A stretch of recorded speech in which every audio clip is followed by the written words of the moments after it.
Assalamualaikum warahmatullahi wabarakatuh. Pada kesempatan kali ini, saya akan menyampaikan kajian pedagogik kritis terkait isu perundungan di lingkungan pendidikan Indonesia yang belakangan ini kembali menjadi perhatian publik Indonesia. Berdasarkan pemberitaan dari BBC News Indonesia, kasus perundungan di Indonesia menjadi kondisi yang menunjukkan kondisi yang semakin mengkhawatirkan. Salah satu kasus yang disorot adalah tindakan kekerasan antar siswa yang menyebabkan cedera serius pada korban.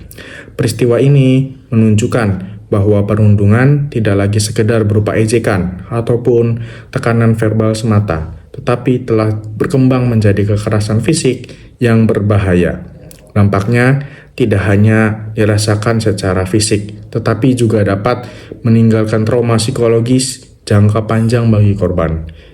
Jika dilihat lebih luas, fenomena ini tidak berdiri sendirian. Perundungan ini dipengaruhi oleh berbagai faktor, seperti lingkungan keluarga, pola pergaulan, hingga paparan media sosial yang kurang terkontrol.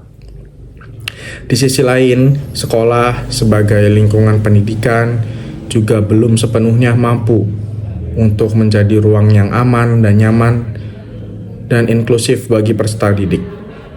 Hal ini menunjukkan bahwa perundungan merupakan persoalan kompleks yang perlu ditangani secara serius. Dalam perspektif pedagogis kritis, pendidikan itu seharusnya tidak hanya berfokus pada akademik semata, tetapi juga berperan dalam membentuk kesadaran sosial, empati, dan juga nilai-nilai kemanusiaan. Namun, realita yang terjadi menunjukkan bahwa fungsi tersebut belum berjalan secara optimal. Perundungan seringkali muncul akibat adanya ketimpangan relasi sosial, di mana pelaku berada pada posisi yang lebih dominan dibanding korban yang berada dalam posisi atau kondisi lemah. Selain itu, lemahnya penguatan pendidikan karakter juga menjadi salah satu penyebab utama.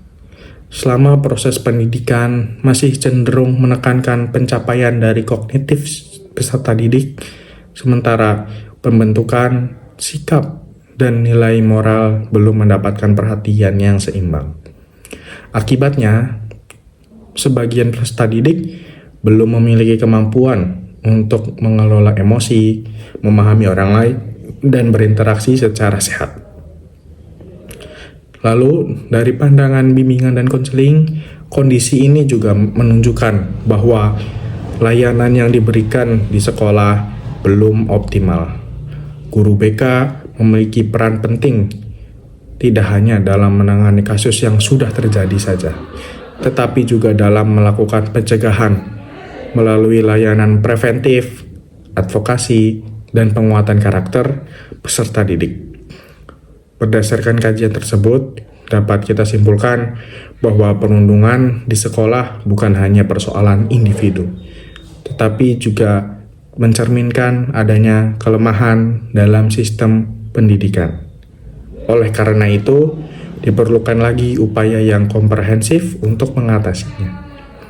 Beberapa rekomendasi yang bisa dilakukan antara lain adalah menguatkan pendidikan karakter secara integrasi, lalu optimalisasi layanan bimbingan dan konseling di sekolah, serta penerapan pembelajaran yang lebih dialogis dan humanis. Selain itu, peningkatan literasi digital juga menjadi penting agar peserta didik mampu menggunakan teknologi secara bijak. Namun, tidak kalah penting, kolaborasi antara sekolah, keluarga, dan juga masyarakat perlu diperkuat untuk menciptakan lingkungan pendidikan yang aman dan mendukung perkembangan peserta didik secara menyeluruh. Demikian yang saya sampaikan. Terima kasih atas perhatian Anda. Wassalamualaikum warahmatullahi wabarakatuh.